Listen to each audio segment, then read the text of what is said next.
It is recommended following your surgery that you use the front-wheeled walker with the 2 wheels on the front and the pegs or glides on the back.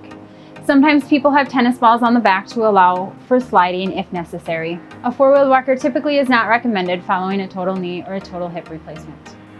It is important to adjust your walker appropriately.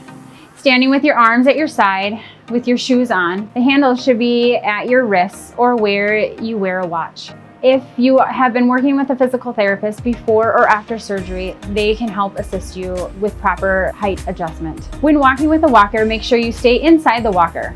Try not to look at your feet when you walk. Make sure the walker does not get too far in front of you, which will cause you to bend forward. Push your walker forward. Take a step with your affected leg so it is between your hands. Push weight through your arms as needed to bring your non-affected leg forward and even with your affected leg. As your pain decreases and you feel steadier, you can progress to stepping past your affected leg.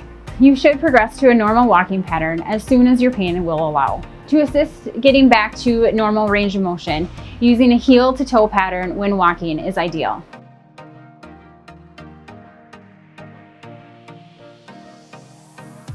Once you feel more steady and are putting less weight through your arms on the walker, it may be time to progress to a cane. When using a cane, hold the cane in the hand opposite of your affected leg.